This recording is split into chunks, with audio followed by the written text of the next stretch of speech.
आज के इस नाटक में आप सभी सुधी दर्शकों का हार्दिक स्वागत है और आप सबसे नम्र निवेदन है, कृपया अपने मोबाइल फोन को स्विच ऑफ कर दें या फिर साइलेंट मोड में डाल दें। दोस्तों, ये नाटक श्री उदय प्रकाश जी की कहानी पॉल गोमरा के स्कूटर पर आधारित है। इस नाटक का निर्देशन किया है सुरुचि वर्मा ने। तो प्रस्तुत है नाटक पॉल गोमरा का स्कूटर।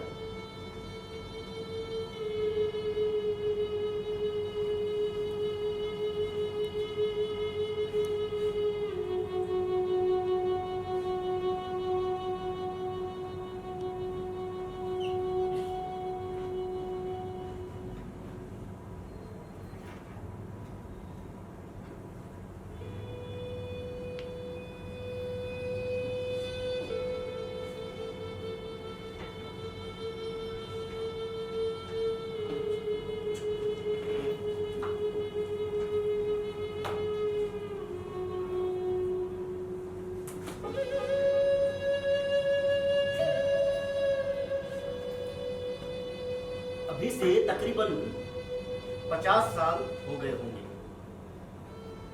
जब कहा जाता है कि गांधी जी ने अपने अनुयायियों से कहीं कहा था,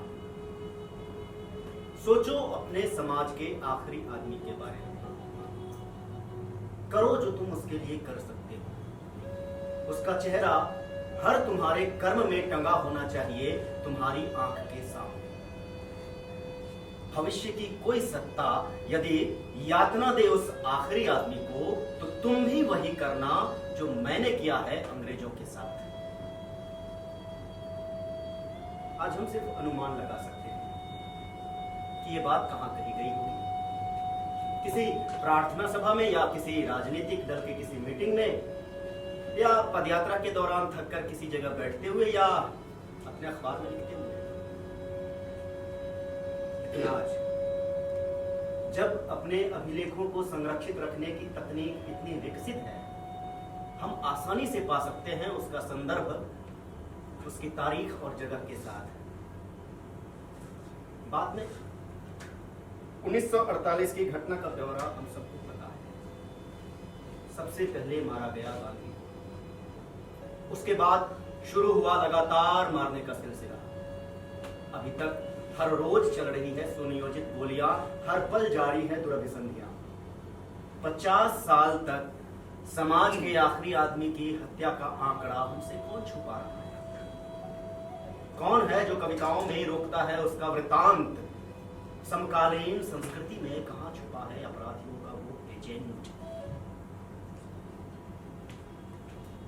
ये कवि उत्तर प्रदेश के गाजियाबाद की कवि नगर कॉलोनी में रहते थे। इनकी उम्र लगभग 45 पार कर रही थी। वजन पिछले कुछ सालों में अचानक बढ़ गया था, पेट निकल आया था, जिसे वो फ्रॉड मानते थे, क्योंकि दूध, मांस, अंडा, चॉकलेट वगैरह फैट पैदा करने वाली चीजें वे खाते नहीं थे। आलू और रोटी उनका नियमित लंच था। इसके बावजूद भी वे गंजे हो रहे थे। वैसे तो वो हिंदी भाषा के कवि थे, लेकिन उनके नाम से ऐसा जरूर रखता था कि वे दक्षिण अफ्रीका, फ्रांस, जर्मनी या फिर लैटिन भाषा के कवि होंगे। लेकिन सच्चाई ये नहीं थी। तो आइए जानते हैं कि वास्तविकता क्या थी।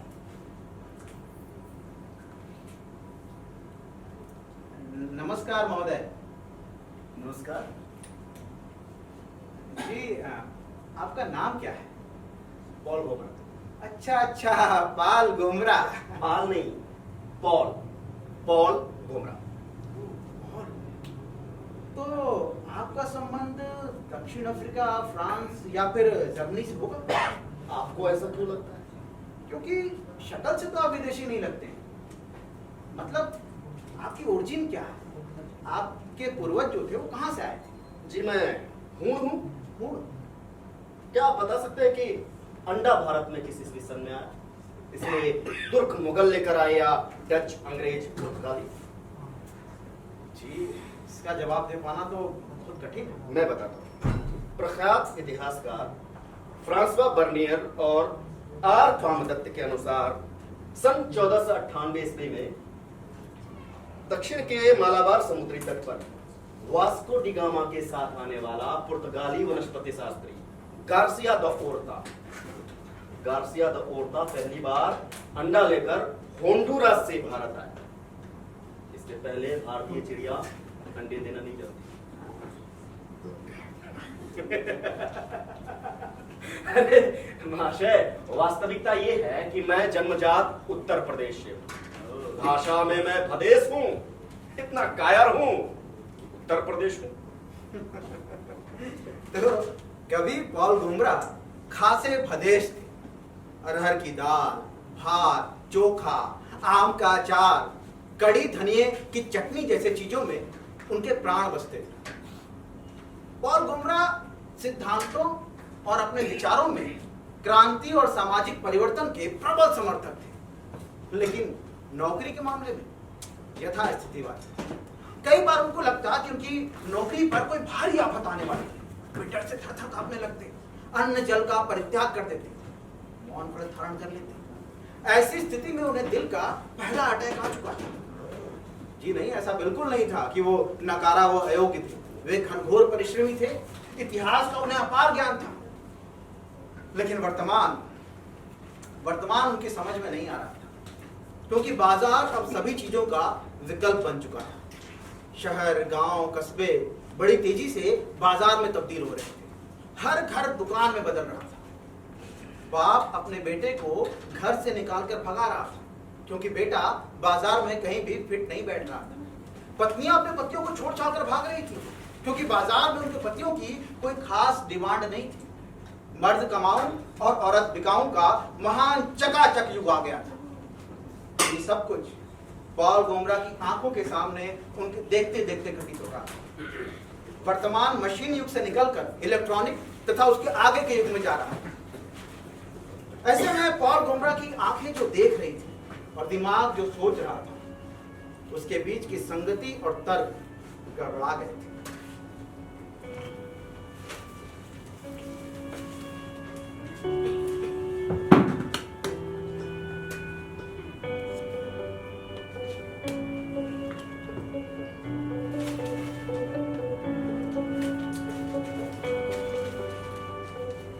क्या हो रहा है? कुछ समझ में ही नहीं आ रहा। सन्यासी वातानुकूलित गाड़ियों में तीर्थ यात्रा कर रहे हैं और एनआरआई पूंजी तथा पेट्रो डॉलर से कार सेवा करा रहे हैं। अंतरराष्ट्रीय शस्त्र बाजार में तांत्रिक विभिन्न राष्ट्रों के बीच मिसाइलों, पनडुब्बियों और लड़ाकू विमानों के खरीद फरोख्त में दलाली कर रहे हैं। 25 साल से गले तक गड्ढे में धंसे एक योगी ने कई देशों के कई शहरों में 5 तारा होटल खोल रखे हैं और 50 साल से पेड़ की मचान पर टंगे एक साधु बाबा के पैर के अंगूठे की छाप अपनी माथ पर लेने के लिए विश्व के सबसे बड़े लोकतंत्र का समूचा कैबिनेट कतार लगाए खड़ा है। प्रधानमंत्री इतिहास के सबसे बड़े ठग को लगातार सार्वजनिक मंच पर चूमे जा रहे हैं। 5 साल पहले एक गांव में सोए हुए 67 लोगों को अपनी गोलियों से भून डालने वाले एक डाकू की जीवनी पे फिल्म बन रही है और सुपरहिट भी हो रही है। इतना ही नहीं, उसे ऑस्कर अवार्ड भी मिलने वाला है। महात्मा गांधी को अश्लील गालियां देने वाला एक राष्ट्र का सम्मानित समलैंगिक मीडिया स्टार बन चुका है। भूतल राज्य परिवहन की हजारों खूनी रंग की बसों में नादिर शाह का जिन्न सवार हो गया है और हर रोज 50 बच्चों, औरतों और साधारण लोगों को अपनी टायरों के नीचे कुचल रहा है। चारों तरफ खून, हत्या, शोषण, दौलत, लालच और लाशें फैल रही हैं। इसी दौरान उनका विवेक जागृत हुआ था और उन्होंने 2 फैसले लिए। पहले फैसले के अंतर्गत ही उनके नाम पॉल गुमरा की व्युत्पत्ति का रहस्य छुपा हुआ था, क्योंकि इससे पहले तो उनका नाम पॉल गुमरा था ही नहीं। पॉल गुमरा का असली अर्थात मूल नाम उनके मुदरिस पिता ने 20वीं सदी के मध्य में बड़े ही प्यार और चिंतन मनन के बाद रखा था। उन्होंने अपने इकलौते बेटे का नाम रखा था राम गोपाल सक्सेना। कोई नाम है ये? ऐसे नाम तो क्या बताऊं। आज के इस तकनीकी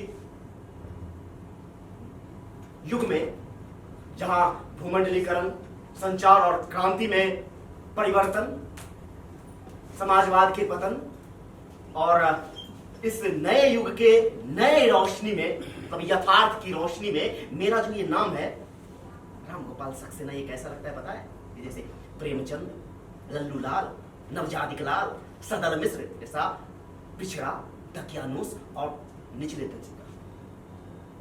आज के इस बाजार में स्थापित होने के लिए मुझे मेरा नाम बदलना होगा। क्या कहते हैं आप लोग? बदल लिया जाए? कुछ तो बोलिए, बदल रहे? नाम बदलते हैं। तो मेरा नाम है अभी राम गोपाल सक्सेना। सक्सेना तो हटा ही दो, आजकल नहीं चलता है। बचा राम गोपाल, पाल में से पाल को अलग कर देंगे तो बच गया राम गो पाल, राम गो को कर दिया तो रामपाल, धर्मपाल, शिशुपाल, फिर तो वही हो गया। ऐसे बढ़िया तो प्रेमचंद न बोला। इसको उल्टा पढ़ते हैं गोमरा को तो गोमरा, राम गो, पाल Gomra, P Paul, Paul Gomra, ये नाम सही है। आज के इस युग में, आज के इस संदर्भ में अगर देखा जाए तो पॉल गोमरा ये नाम अपाची इंडियन, लुई बैंक्स, रेमो फर्नांडिस, सैम पित्रोदा और टीके बेंजी जैसे नामों के साथ बराबरी की टक्कर ले रहा है। कैसा है? ठीक है पॉल गोमरा? ठीक है। आज से इसी वक्त से मैं अपना नया नाम रखता हूं, the great legendary Hindi poet Paul Gomra.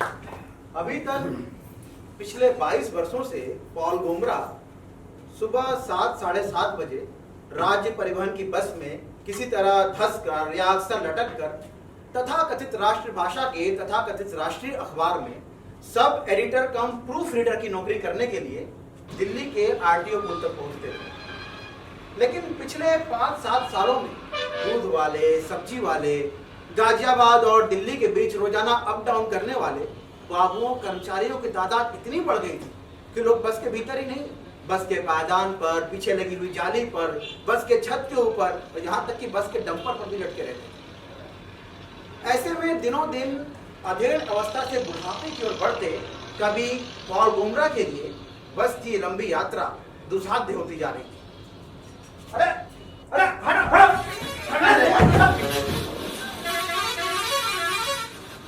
देख के नहीं चल सकते? कबार कहीं के कपड़ा गंदा कर दिया, तमीज नहीं है लोगों में।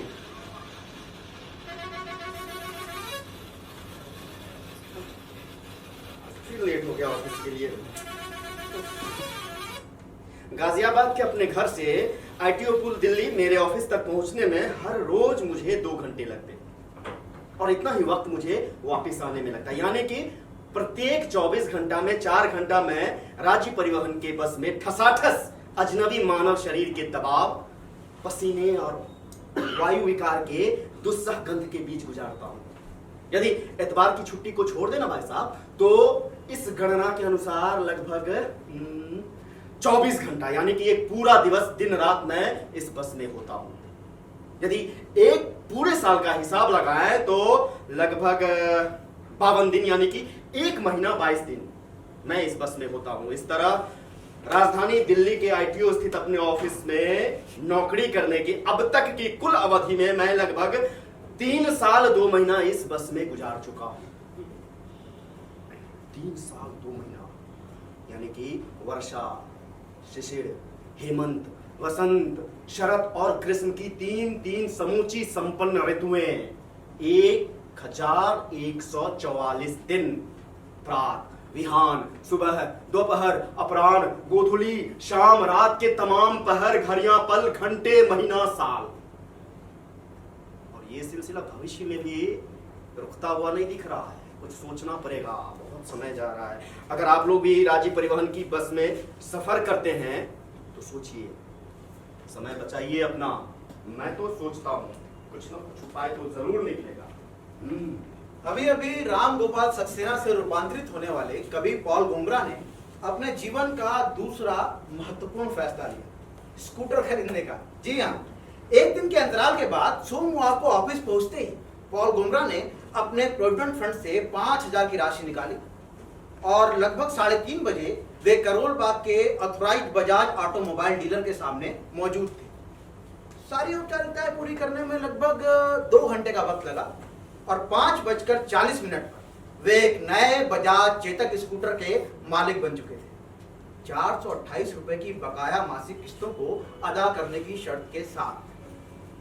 अब चूंकि पॉल गुमरा को स्कूटर चलाने नहीं आता था, तो अगले दिन 2:30 बजे तक स्कूटर उनके कवि नगर के पते पर पहुंचा देने का उनका आग्रह डीलर ने सहानुभूति पूर्वक मुस्कुराते हुए मान लिया और अगले दिन ठीक 2:30 बजे डीलर ने स्कूटर उनके घर पहुंचा दिया। हल्के सुनहरे रंग का, सूरज की किरणों को प्रत्यावर्तित करता हुआ, नए पेंट और पेट्रोल की नशीली ताजा गंध में डूबा हुआ स्कूटर पॉल गुमरा के एलआईजी फ्लैट के ठीक सामने खड़ा था, किसी पालतू आज्ञाकारी भोले मूक पशु की तरह।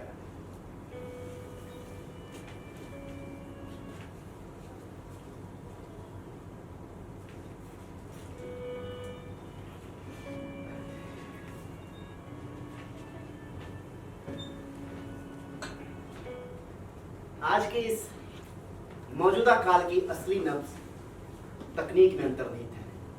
यदि तकनीक के इन असंख्य प्रारूपों में से किसी भी एक प्रारूप को साध लिया जाए, उस पर नियंत्रण तथा प्रभुत्व कायम कर लिया जाए और उसके क्रियाशीलता तथा निर्माण के जेनेसिस को समझ लिया जाए, तो मौजूदा काल से संवाद बनाया जा सकता है, समकालीन हुआ जा सकता है। तो आइए, नए संज्ञान, नई युक्ति और अपनी इस नए एंटेना के साथ नए युग में प्रवेश किया जाए। अभी चूका भी हूं नहीं मैं, काल तुझसे हो रहे मेरी। वाह वाह पाल बाबू, बधाई हो नया नया स्कूटर है। अरे वाह वाह वाह वाह, बहुत बढ़िया भाई, बहुत बढ़िया। आराम से। धन्यवाद। सूखे सूखे धन्यवाद है। अरे मिठाई भी है, आज सुनती हो मट्टू की मम्मी, एक मिठाई तो लेके आओ, देखो कौन आया है। ये आपने बहुत बढ़िया काम किया। मतलब कल से तो आपको बस के धक्कों से मुक्ति मिल गई, डगड़ाते हुए बिल्कुल टाइम पर ऑफिस पहुंचेंगे आप। वाह वाह वाह, बहुत अच्छा काम किया, बहुत अच्छा काम। लेकिन बहुत बहुत बधाई फिर से। शर्मा जी, एक समस्या है। अरे आप कहाँ की समस्या? सारे समस्याओं के हल तो आप ले आए। नहीं, समस्या ये है कि मैं स्कूटर चलाना जानता ही नहीं। अरे तो क्या हो गया, आपको साइकिल चलाना तो आता ही होगा। कुछ दिनों में स्कूटर चलाना भी सीख जाएंगे, इसमें कौन सी बड़ी बात है? साइकिल भी कभी नहीं चलाई ना। क्या बात कर रहे हैं? अरे बहुत साहब लोग पता नहीं क्या क्या चला रहे हैं। अरे स्टीव, मारुति, फॉर्च्यूनर, क्या क्या चला रहे हैं लोग। लड़कियां पॉल बाबू, लड़कियां साइकिल और स्कूटी चला रही हैं और आपको साइकिल तक चलाना नहीं आता। शर्मा जी, आप मुझे स्कूटर चलाना सिखाएंगे?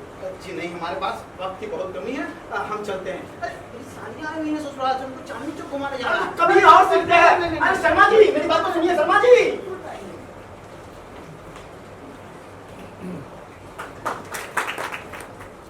दिल्ली के पास लोगों को पता बताने तक का वक्त तो होता नहीं है, और भला इनको स्कूटर चलाना कौन सिखाए?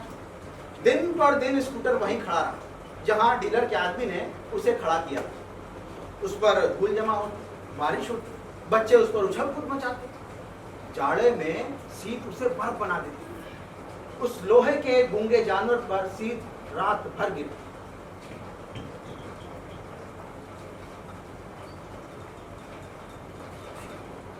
कौन खिलाता है डेली डेली आलू से?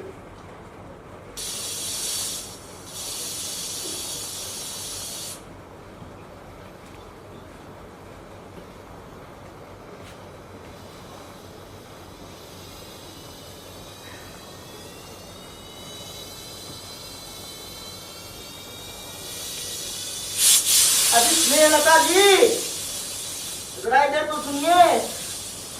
क्या हुआ? कुछ छूट गया क्या? दफ्तर नहीं गए? मुझे लगता है कि आपका ध्यान हमारे स्कूटर की ओर तो बिल्कुल नहीं है। नहीं, आपसे ज्यादा ध्यान तो स्कूटर का रखते हैं। कैसी बात कर रहे हैं? तो ये देखिए, यहाँ इतना जंग जैसा कुछ लग रहा है, इतनी सारी धूल जम गई है इसके ऊपर। आप भी ना, अब बारिश में खड़ी रहेगी तो जंग तो लगेगा ही ना। और धूल लग गया होगा, बच्चे उछलते कूदते हैं ना इस पर। बच्चों को मना कीजिए, ऐसे तो आप। अब बच्चों के पास स्कूटर खेलने के अलावा और है ही क्या जो मना कर दे?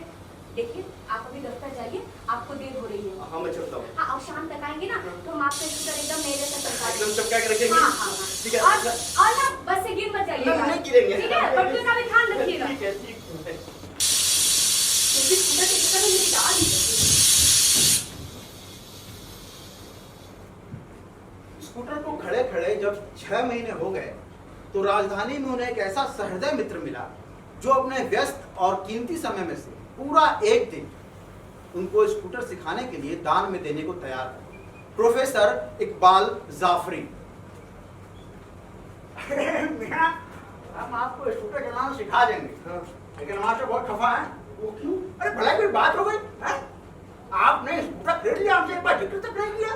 अरे वो क्या है ना जाफरी साहब की कविताएं लिखने में मैं व्यस्त हो गया था। बहाने बना रहे हैं यहाँ पर। कुछ बहाना नहीं बना रहे, सच्चाई है। सच्चाई ये है कि आप हमें दावत नहीं देना चाहते। कैसी बात करते हैं आप? जब कहेंगे दावत हो जाएगी, कोई बात है। आप हमें अपना नहीं नहीं समझते। नहीं, ऐसी बात नहीं है। मैंने अच्छी बात है। ठीक है, आप माफ भी कर दो।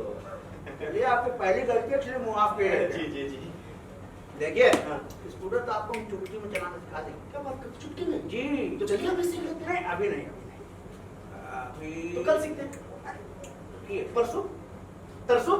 अरे रुकिए, आप तो एकदम भागे चल जा रहे हैं चुटाकी मिल की तरह। नहीं, नहीं। सोचने दीजिए। सोच लीजिए।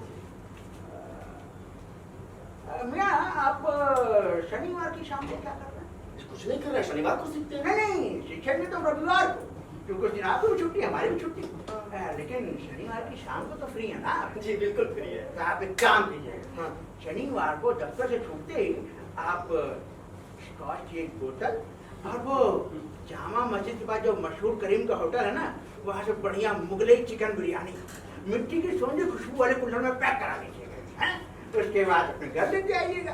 फिर शाम को वहाँ पे घर पहुँच जाएंगे, बढ़िया स्कॉच पीते हुए आप गुलाम अली खान साहब का गजल सुना जाएगा, ठुमरी सुनी जाएगी। वाह वाह वाह वाह वाह। उसके बाद मुगलई चिकन बिरयानी का आनंद उठा जाएगा। अरे वाह, मजा आ जाएगा बालों।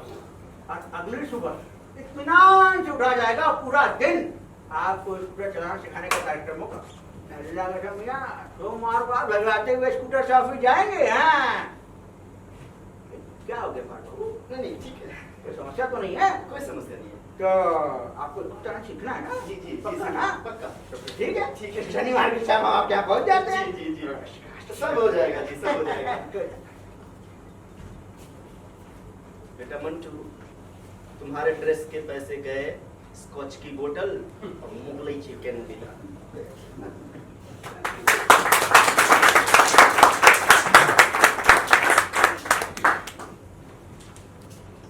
रात आधी बोतल चढ़ा लेने के बावजूद भी पॉल गोमरा बिना किसी हैंगओवर के सुबह 5 बजे उठ गए और प्रोफेसर जाफरी के तैयार होने और नाश्ता करने के पहले ही स्कूटर को धो पोछ कर बिल्कुल नए जैसा चमकाना था।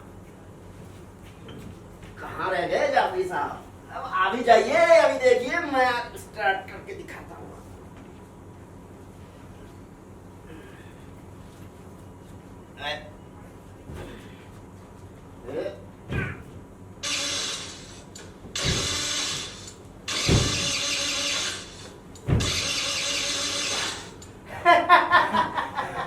मेरे से स्टार्ट भी नहीं हो रहा है। यहाँ जब आप से स्टार्ट हो जाएगी तो हम किस मर्ज की दवा है?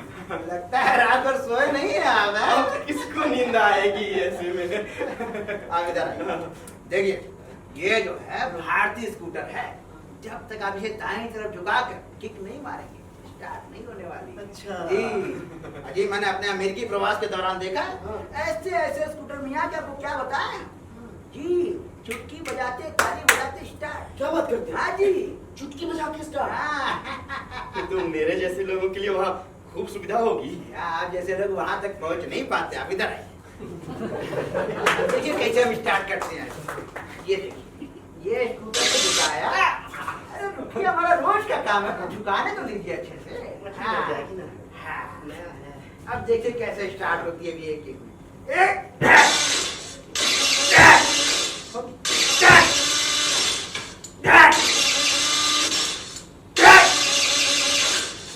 कितने दिनों से खड़ी है? 6 महीने तो हुए हैं। 6 महीने हो गए। हाँ। और मत बताइए आप हमें, इंजन में जंग लग गया इसके लग रहा है। तो स्टार्ट नहीं होगा। होगा, हम कोशिश कर रहे हैं, रुकिए।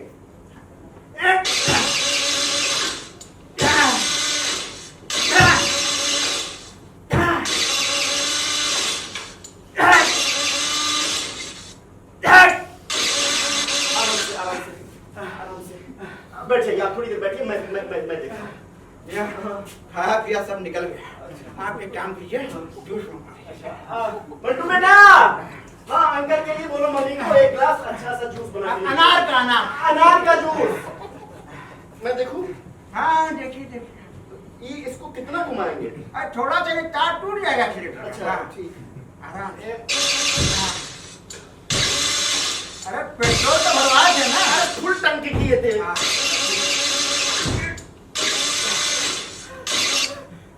अब बस कीजिए, आपको पहला अटैक आ चुका है।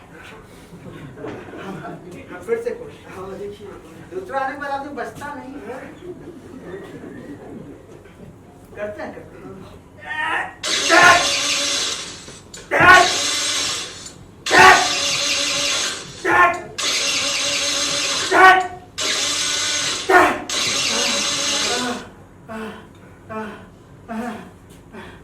जूस हाँ जूस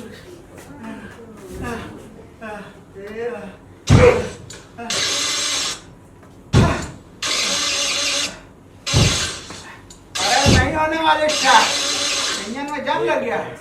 बैठ बैठ। फिर क्या होगा भाई साहब? हाँ? फिर परेशानी है क्या? अरे उनके स्कूटर में जो है इंजन में जंग लग गया है। स्कूटर के इंजन में जंग लग गया? हाँ। अच्छा अगर आप और में कोई परेशानी ना हो तो हम चालू करके देखें। हाँ देखिए देखिए, नहीं आ रहा है। आराम से आराम से आराम से। नया लेकिन उनको पहले गिरा कर तोड़ दो। हाँ। अच्छा जी आप लोग देख लो, अब जे एक फाइट में जो स्कूटर चालू करके दिखाते हैं। भाई तो एक सेकंड।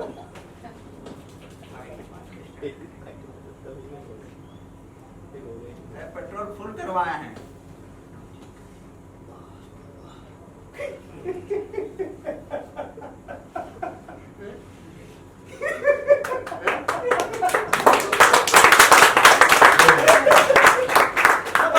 भाई साहब जो इंजन चालू करने का बटन तो ऑन है ही नहीं। और तो मेरे को फेंक मारा। चाबड़ी साहब। आप पहले से स्टार्ट करें, जब मैंने कहा स्टार्ट होगा। रुको। जे देखो जे चालू हमने कर दे। कर दे। हाँ। अब जो देखो एक ही फाइट।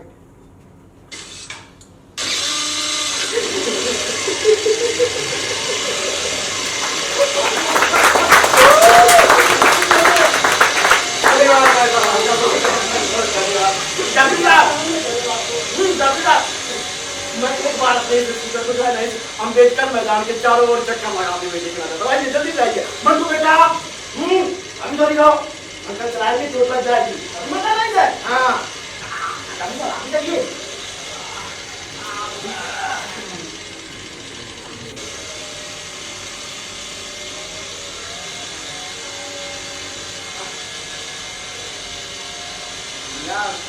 दरअसल हमें भी स्कूटर चलाना नहीं आता।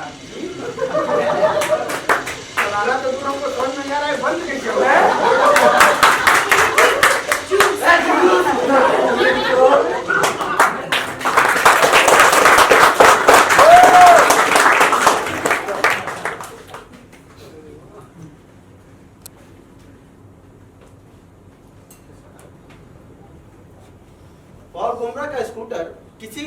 तोता स्फुट ढंग से कहीं भी उगाने वाले किसी बनैले पौधे की तरह चुपचाप खड़ा था। अब ना किसी ने उसकी धूल झाड़ी, ना पोछा, और ना ही कभी किसी ने उसके दुख दर्द और भूख प्यास के बारे में ही पूछा।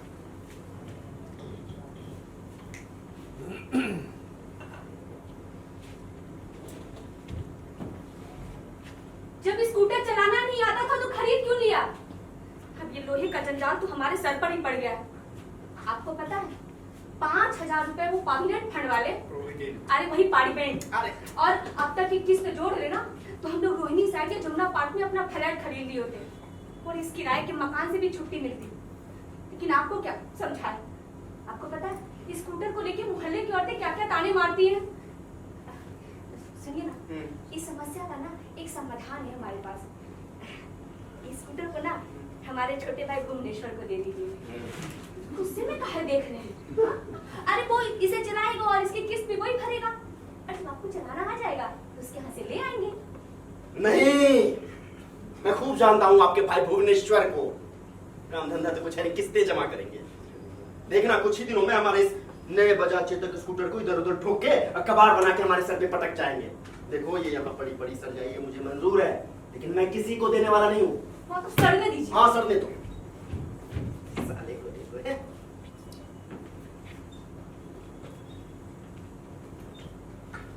हिंदी के बहिष्कृत नगण्य और स्कूटर तक चलाना न जानने वाले प्रोफेसर जाफरी को तो स्कूटर चलाना आता नहीं था।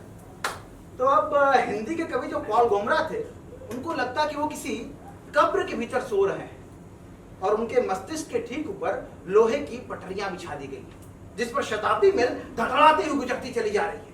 एक के बाद एक डिब्बे अंतहीन धड़धड़ धड़धड़ धड़धड़ धड़धड़ धड़धड़ धड़धड़ धड़धड़ धड़धड़। एक दिन पॉल गोमरा की मुलाकात बस में राजीव घोष से हुई, जो उनके साथ ही बस में यात्रा करते थे।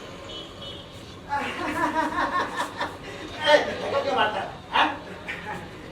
तो बाल बाबू तेरा कल से ना दफ्तर हम लोग स्कूटर से ही आया जाएगा। जी, हम स्कूटर चलाएगा और आप हमारा पीछे आराम से बैठेगा। धक्का क्यों मारता है भाई? कल से लोग नहीं आएगा, स्कूटर से जाएगा। लेकिन आपको बाबू एक समस्या हो सकता है। कैसी समस्या?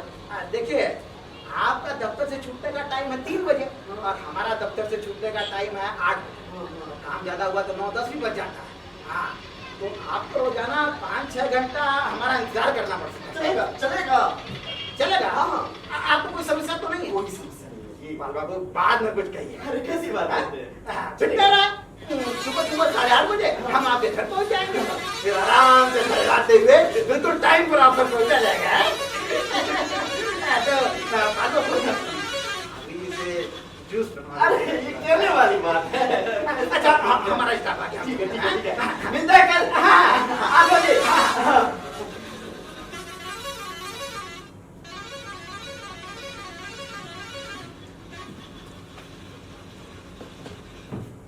स्कूटर खरीदने के पीछे पॉल गोमरा का जिस काल गणना का तर्क था, अब वो बेकार हो चुका था।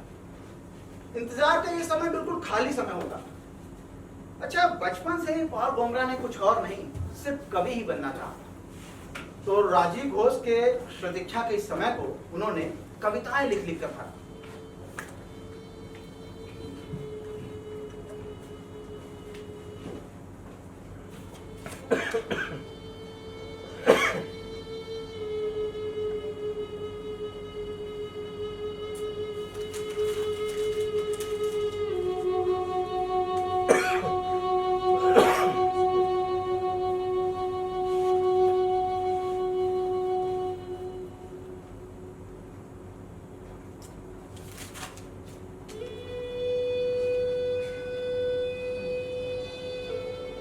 मैं तुलसी, कबीर, नेरुदा, मीर जैसा कवि होना चाहता हूं। वैसी ही भाषा, उसी तरह के शब्द और हृदय के भीतर तक उतर जाने वाली वैसी ही करुणा का कवि। लेकिन इस बाजार के नए यथार्थ में मुझसे मेरा वो स्वप्न पीछे।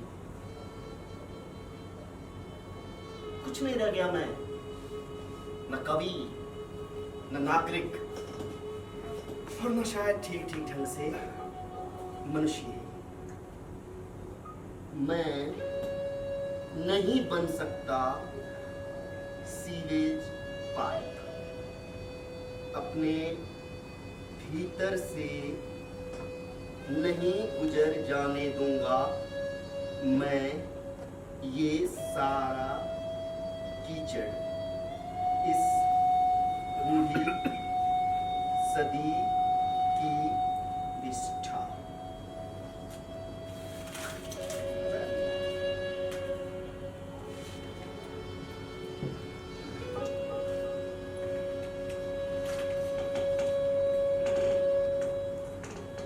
मैं नहीं बन सकता सीवेज पाइप, इस पूरी सदी की विष्ठा, खा खे की धूप।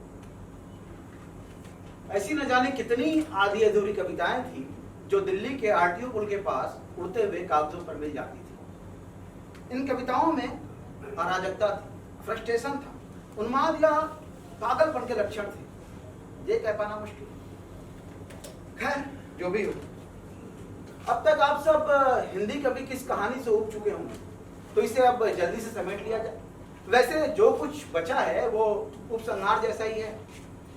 तो हुआ ये कि कुछ दिनों बाद पॉल गोमरा को एक कार्यक्रम में शामिल होने के लिए इनविटेशन कार्ड मिला। किसी प्रशासनिक स्तर के अधिकारी को एक साथ पद्मश्री, साहित्य विभूषण, वेद व्यास सम्मान तथा जापानी सहयोग से भारतीय कार बनाने वाली मोकांजी कंपनी की ओर से 10 लाख रुपए का सृजन शिखर पुरस्कार मिला था। कार्यक्रम स्थल था दक्षिण दिल्ली का इंडिया इंटरनेशनल सेंटर। जब पॉल गोमरा ने उस रात राजीव घोष से उस कार्यक्रम में अपने साथ चलने के लिए कहा, तो राजीव घोष ने साफ मना कर दिया।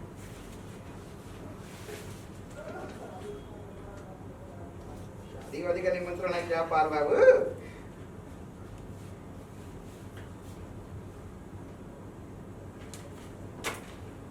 लिसन पॉल, ये प्रोग्राम तुम्हारे जाने का नहीं है। अरे उन लोगों का दुनिया अलग है, तुम्हारा अलग है। They are powerful money people. You are poor, weak Hindi poet. Don't go there. Ghosh बाबू, मैंने पहली बार आपसे अपने किसी काम से चलने के लिए कहा है और आप इसमें भी बहाना बना रहे हैं। अरे हम बहाना नहीं बना रहा पाल, तुम्हारा भला के लिए कह रहा है। तुम्हारा बात को समझो। सब समझ रहे हैं। जब आपको जरूरत होती है मैं आपके लिए 5 घंटे यहाँ इंतजार करता हूँ। बात पहले हो चुका था। जब आपको जरूरत होती है आप मेरा स्कूटर लेके जाते हो कि नहीं जाते हो। उस दिन भी भाभी को लेकर के आप फिल्म देखने गए, मैंने मना किया आपको। और तुम हम लोगों के बीच में वाइफ को क्यों लाता है? ठीक है, मैं आज आपसे पहली और आखिरी बार कह रहा हूँ, मना मत कीजिए। ठीक है, अब तुम नहीं मानेगा तो चलेगा। लेकिन ध्यान रखना, पछताएगा तुम। देखेंगे, चलिए। हाँ।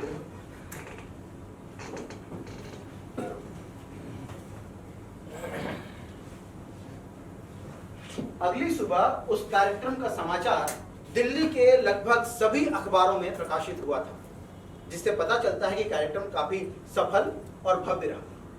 उस कार्यक्रम में केंद्रीय मानव संसाधन मंत्री, गृह राज्य मंत्री, मोकांजी इंडस्ट्रियल ग्रुप के श्री डीएल मोकांजी, दुबई के आमिर खालिद उल तुर्फानी और कई अप्रवासी भारतीय नागरिक, प्रसिद्ध फिल्म अभिनेता अभिनेत्रियां, ओडिसी कथक के नर्तकियां और दिल्ली के लगभग समस्त साहित्यकार, कवि, पत्रकार गण मौजूद थे। हिंदी के अत्यंत उत्कृष्ट माने जाने वाले कवि शुक्ल बंधुओं ने उस कार्यक्रम में अपनी अपनी कविता का पाठ भी किया। मुख्य घटना का पूर्वांश उसी दौरान घटित हुआ था। कवि पॉल गोमरा ने जरूरत से ज्यादा शराब पी लिया था और नशे में धुत होकर अंट शंट बोलने लगे थे।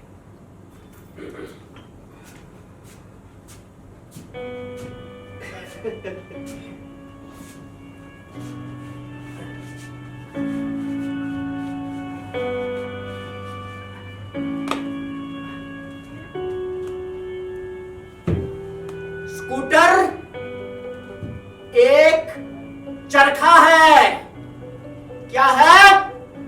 चरखा है, जिससे सूत काटकर अमेरिकी बहुराष्ट्रीय कंपनियों को खत्म किया जा सकता है। मैं बंजारों, पिंडारियों, मेवातियों, कबायलियों और जे कॉलोनी वालों के जत्थे बनाकर बाजीराव पेशवा और शेरशाह सूरी की तरह चारों ओर से धावा बोलूंगा। दिल्ली की सारी सप्लाई लाइनें काटूंगा। बाहर से न यहाँ दूध आएगा, न मक्खन, न बिजली, न पानी। बिजली गुल हो जाएगी, एसी बंद हो जाएगा, तो ये सारे के सारे लोग विलायत भाग जाएंगे।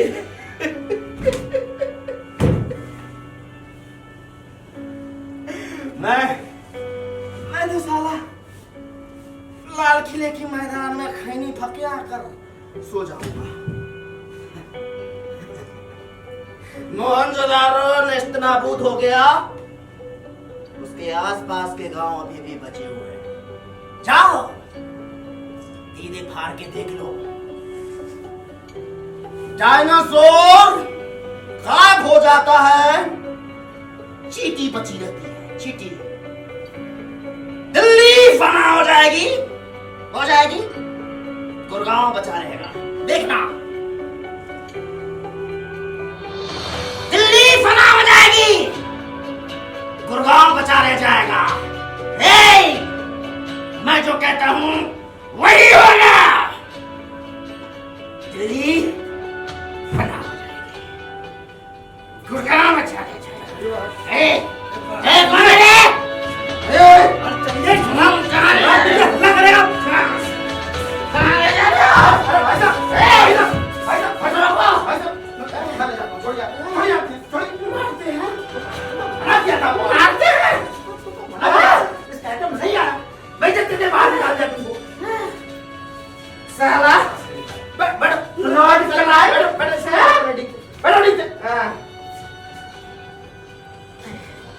प्लासी की लड़ाई जीत गया तो समझता है सारा हिंदुस्तान जीत लूंगा।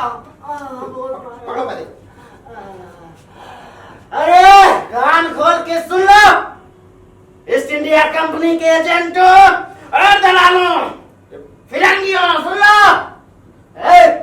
ये हिंदी तो मोचियों, जुलाहों और साधुओं और फकीरों की ही भाषा है।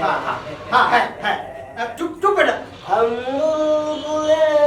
इसकी ये गुलिस्ता हमारा सारे जहां से अच्छा हिंदुस्तान हमारा। यूनान मिस्र रोमा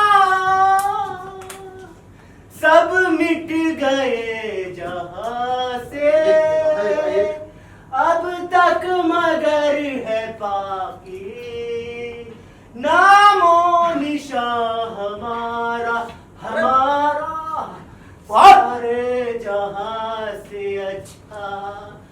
कुछ बात है कि हस्ती मिटती नहीं हमारी।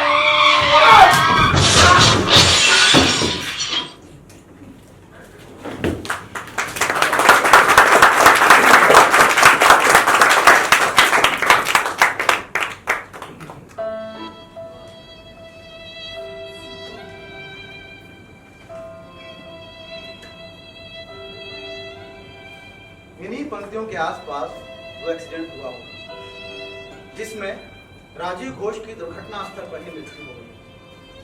और अगली सुबह पॉल गोमरा को जब तक दिल्ली पुलिस की जिप्सी ने लोकनायक जयप्रकाश नारायण अस्पताल में भर्ती नहीं करा दिया होगा, तब तक वो वहीं बेहोश पड़ गए। एक्सीडेंट कैसे हुआ इसके बारे में कई अटकलें लगाई जा सकती हैं। जो भी हुआ, अब गाजियाबाद के कवि नगर का एलआईजी फ्लैट नंबर A122/4 खाली पड़ा हुआ है और उसके ठीक ऊपर Gill and Grover property dealers का बोर्ड लटका हुआ है। राम गोपाल सक्सेना की पत्नी स्नेहलता सक्सेना अपने बेटों मंटू, बिट्टू तथा बेटी मीना के साथ सहारनपुर अपने मायके चली गई या कहीं और, कोई नहीं जानता। अब आप सभी जरूर जानना चाहते होंगे कि आखिर पॉल गोमरा का क्या। तो देर रात गाजियाबाद से दिल्ली अप डाउन करने वाले लोग जो बताते हैं, उससे पॉल गोमरा की कहानी में एक नया आयाम जुड़ता है। लोग कहते हैं कि एक अजीबोगरीब हुलिये का आदमी आधी रात को अचानक जीटी रोड पर झाड़ियों और फूलों के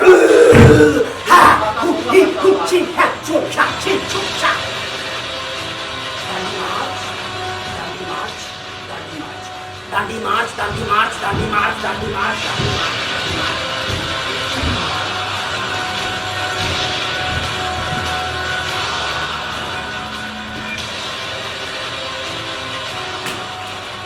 वैष्णव जाना तो तेने कहिए रे, पीर पराई जाने। वैष्णव जाना तो तेने कहिए रे, पीर पराई जा।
और आज भी उस स्कूटर के डिग्गी के भीतर पॉल गोमरा की कविताओं की एक डायरी पड़ी हुई है, जिसके आखिरी पन्ने पर लिखा है, जो प्रजातियां लुप्त हो रही हैं, यथार्थ मिटा रहा है जिनका अस्तित्व, हो सके तो उसकी हत्या में हम ना हो शामिल, और संभव हो तो संभाल कर रख लें उसके चित्र।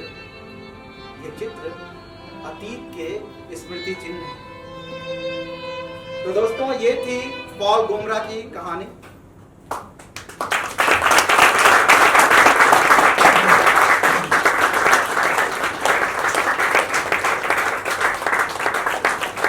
नाटक से जुड़े हुए कलाकारों का आप सबसे परिचय करा दें। तो इस नाटक में जिन्होंने सेट का काम किया था, जिन्होंने कैरा से स्कूटर बनाया था, श्री प्रेमचंद जी,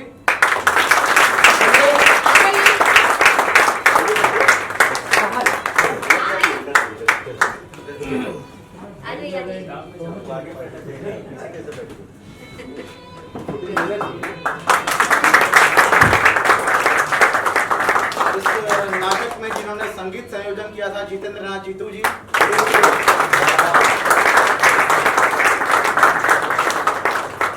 जिन्होंने इस नाटक में प्रकाश परिकल्पना की थी, सुनील गिरे साहब, और इस नाटक में हमारे साथी कलाकार श्रद्धांशु शेखर जी, और इस नाटक में पॉल गोमरा की भूमिका निभाने वाले भास्कर जी, पॉल गोमरा की पत्नी स्नेहलता सक्सेना तथा इस नाटक की निर्देशिका सुनिश्चित।